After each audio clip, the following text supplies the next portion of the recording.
And Trippy, I think we should just dive right in. First, Sure. the most questions we got were, how do you feel about Jake Tapper's book? Obviously, the original sin, the Biden betrayal.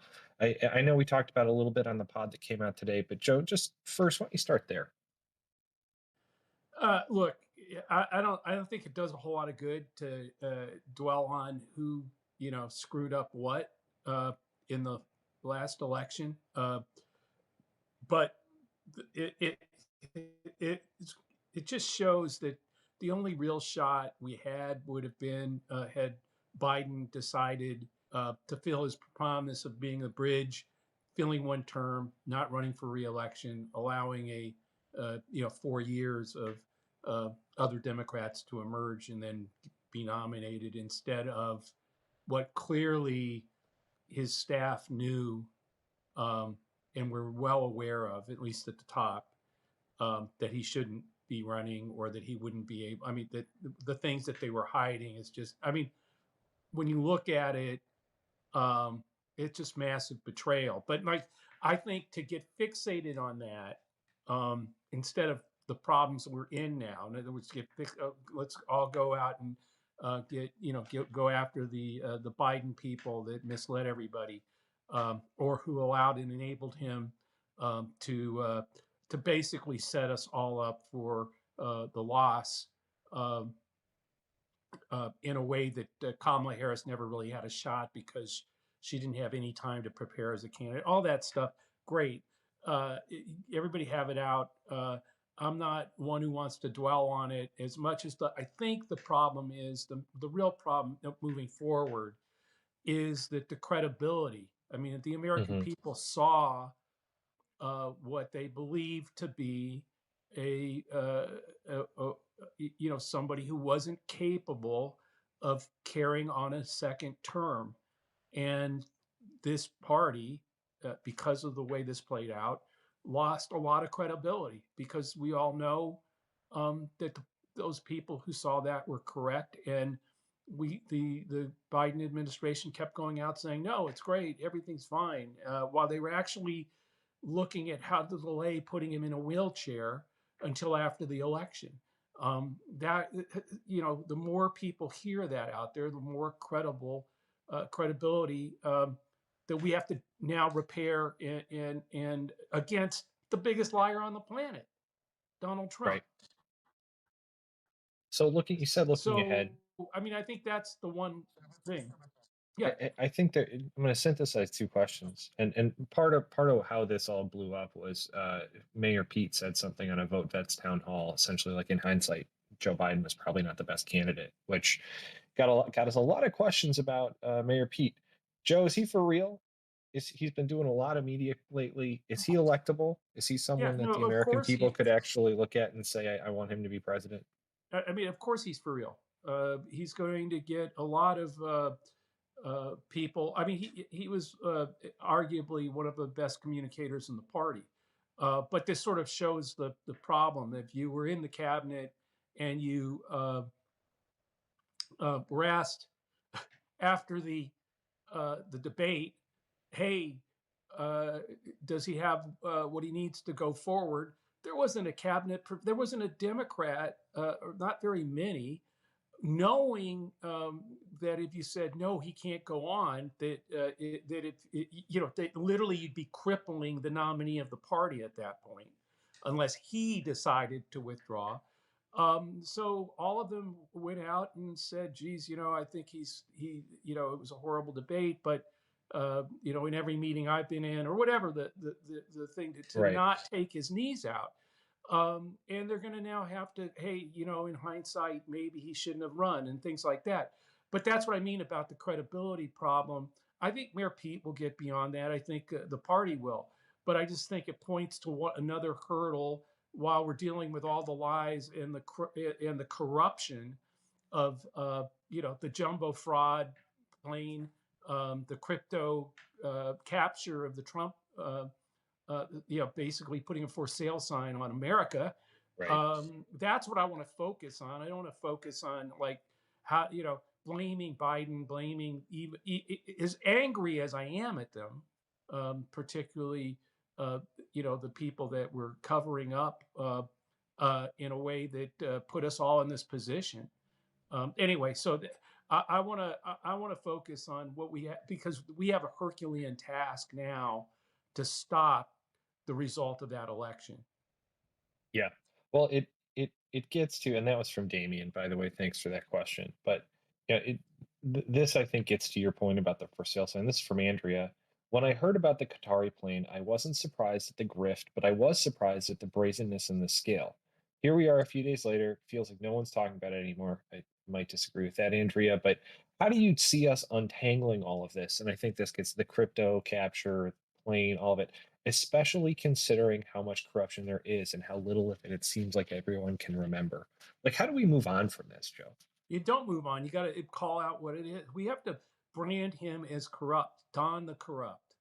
I just think it's corruption writ large. We have to have one message about Donald Trump, and that is he is corrupt, in it for himself, a bully for the billionaires, and fucking the rest of us. And I think that's what we have to build on. And you look at even the plane. I mean, accepting a $400 million plane from the Qatari government as a gift, which transfers personally to either his library or even to him himself, to Trump himself after he leaves office, um, with plus the 300 or so 400 million that has to go into tearing that plane apart, putting our presidential security and communication systems into it to protect the president. The Air Force One is set up to be. For that to be the current, I mean, it's bad. It's horrible. It's like in plain sight. It's jumbo fraud. But what people are missing is, I think, a bigger story that a Chinese company with ties to TikTok, excuse me, in fact, kind of some people who own Of course, yeah. pieces of TikTok, yeah, are uh, bought $300 million of Trump meme coins. Now, they bought $300 million of Trump meme coin. It's a Chinese TikTok related company. But here's the fascinating thing. Um, that company had zero revenue, as in not a penny. So a Chinese company that doesn't have a penny in revenue spent $300 million on Trump's meme coin. And by the way, there's no reporting. We don't know if they could have bought those coins from Trump himself or the Trump family or whatever. In any case, even just the transactions of a $300 million is millions of dollars to the Trump business, to the Trump trust, to Trump family members. So here he is, like, and by the way, what what possibly could they have paid some Chinese company with no revenue given him that money? Then you look at, boy, maybe it's uh, it's lowering the tariffs. Who knows? Because there's no reporting. There's no SEC of meme crypto. There's nothing. There's no Federal Election Commission filing that you have to talk about where you got money from and who you. At least we know that banks who contribute in through their PACs to members of Congress, then you could look and see, did that member of Congress vote for the banks? Okay, there's no such thing. This is an absolute for sale sign on the U.S., on us, and we don't know what he's selling. We know he's raking it in though, and it reeks. And so even the jumbo fraud jet um, is minuscule compared to the crypto capture scam that that's running underneath, that no one's really talking about. No one, you don't see all kinds of reporting about the jumbo jet fraud. And not really all kinds, but people know about it. But almost no one's heard about the 300 million that a Chinese company with no revenue, with ties to TikTok, um, bought of his meme coins. And so what's fascinating is who controls whether TikTok gets another extension, another pass, or is bought by one of Is Trump's it is it the friends. guy is it the guy that just got Yeah, $300 million from one yes, of it their is. It vendors? is. It is. So it's just that's the thing. We have to basically everybody, every pro democracy person out there, every senator, every House member, every Adam Kinzinger, everybody. We need to brand him as the one thing that seems to be sticking is the corruption. That people are starting to get they got the incompetence, they've got the narcissism, they've got that. No, it's the what's the result? The result is his unabashed corruption and literally destruction of of departments and all by the way to line his pockets and the pockets of his billionaire friends, including the tax cuts that are coming, um, and we'll all get stuck paying for it in higher prices, higher taxes, uh, and a lot of people will die because of what they're doing to dismantle NIH, the health, health care for people, Medicaid. It's all tied to corruption. There is never going to be enough for Donald Trump, and he doesn't care who he steals it from. This gets to a question from Maxine. I've been thinking more about your article that you shared on social media. I like the theme American renewal. We need tangible talking points about the new House will do. Not sure impeachment is the step, though. Can you give, and paraphrasing a little bit, more explanation, more thoughts? Like, what are we supposed to lay out that we're supposed to do to meaningful steps to actually fight this? Or what should House Democrats be doing? Well, I think the one thing is, look, there's been a lot of you know people out there talking about the Democratic Party has to change. It's got to get a new message and a new messenger. I don't think this is about. I think it's a mistake to make this time about renewal of the Democratic Party. No, it's American renewal.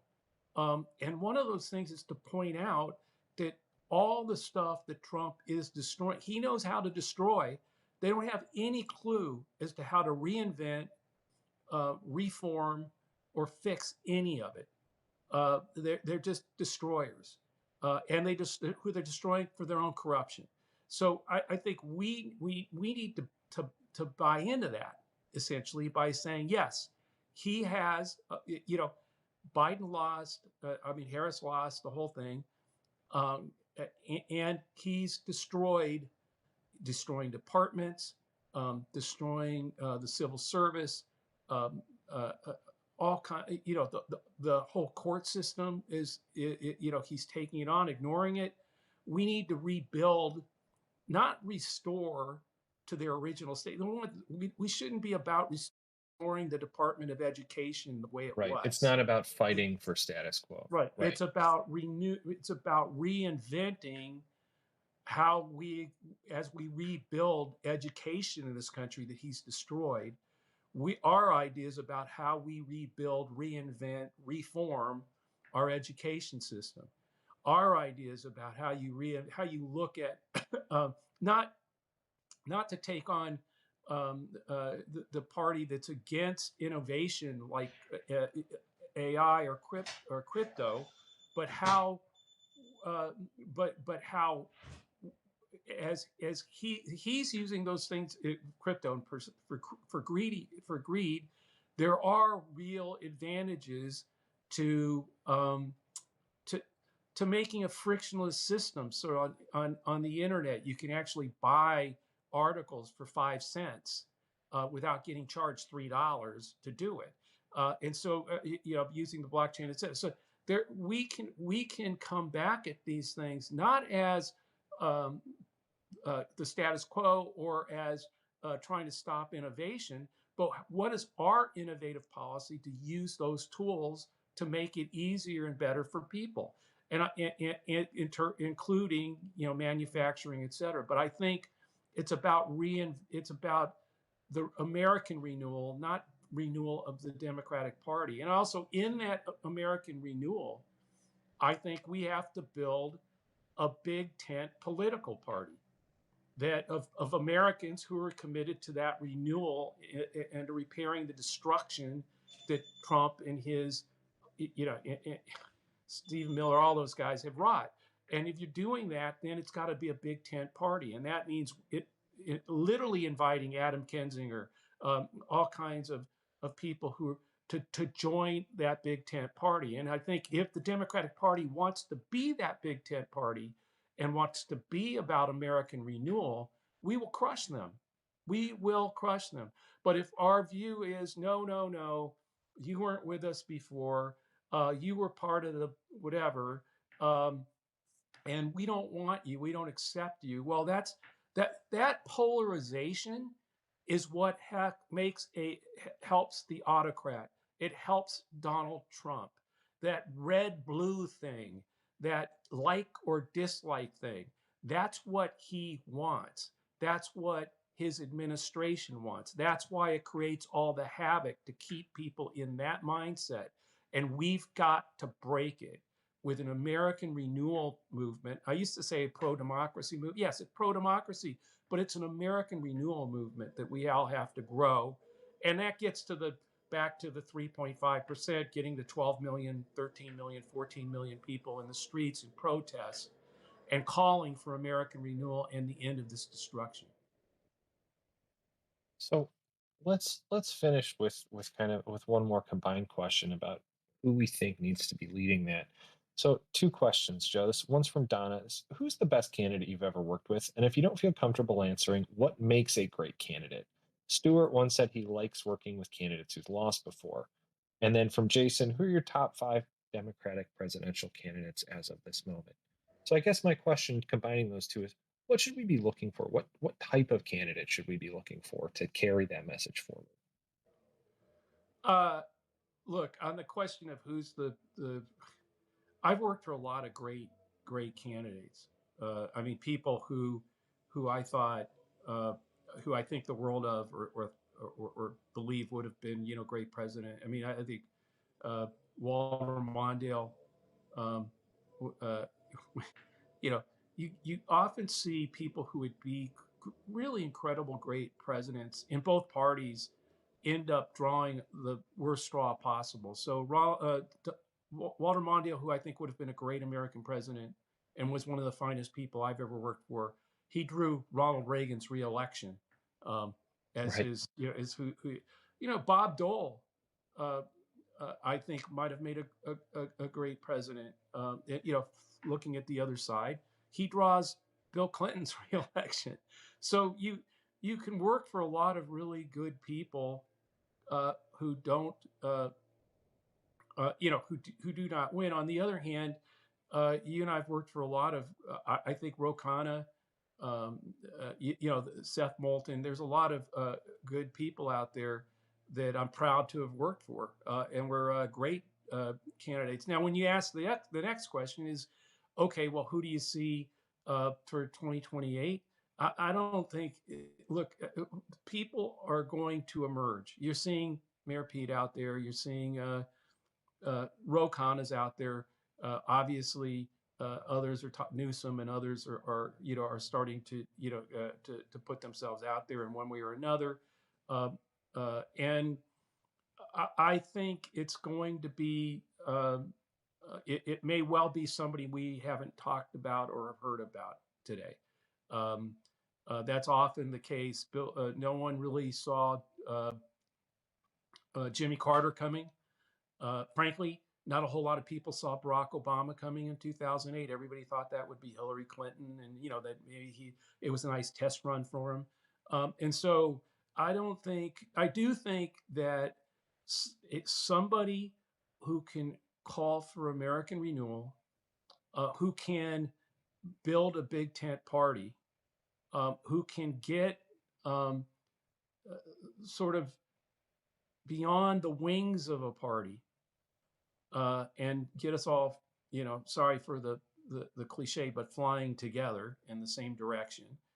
That person is is going to win our nomination, and we will have that fight. Our problem is we can't wait till 2028. We can't wait another 100 days of this. Um, and there's no way that this party is there. We're not. We used to talk about this, Alex. Like, let's have a convention this November and Right. nominate a candidate. That's not going to happen either. And when we said it, we said there's no way the Democratic Party would ever be that bold.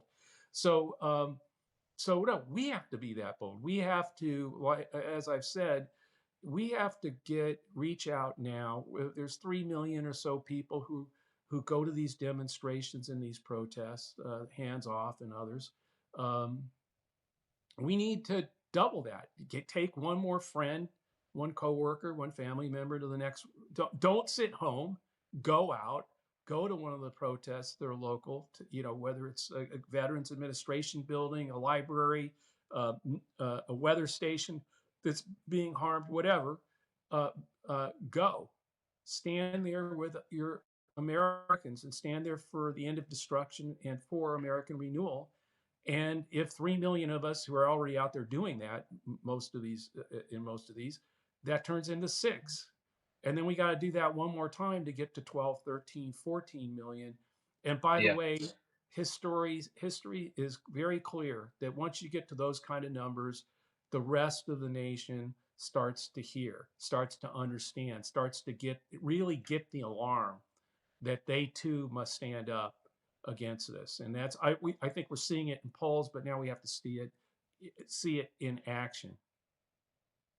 I think that's a pretty good place to wrap today, Joe. Anything you want to plug? Anywhere we should send people besides, like, check you out, lincolnsquare.media. Check that Trippy show out wherever you get your podcasts.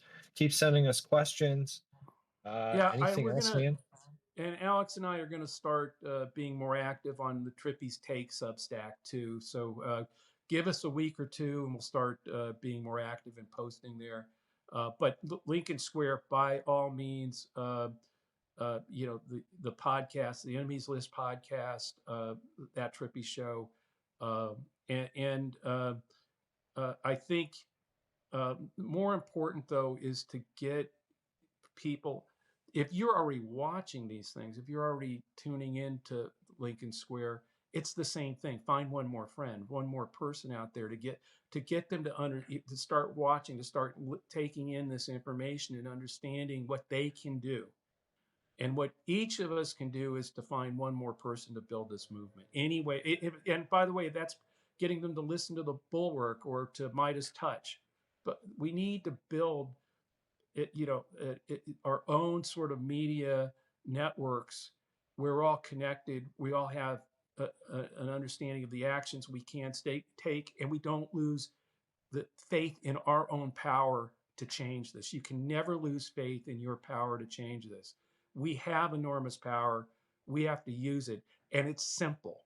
Just find a friend, find one, and also start talking to some of the Trump folks that you stopped talking to, because they're starting to get a little rattled. They're starting to be concerned about where this is all going. They are starting to doubt what they have been believing in. And it's not to call them and say, up and say, you idiot, I told you so. It's to say, I hope you're concerned because I'm concerned too. And I'd like to just talk to you about it. And we haven't talked in a while, and get that conversation going. That's what you can do. And that's it. Awesome. That's the end of today's live. Uh, we'll Well, be we'll back see next everybody week for next sure. week. Yeah. All right. Have a good weekend, everybody. Thanks, Joe. Thanks. Take care.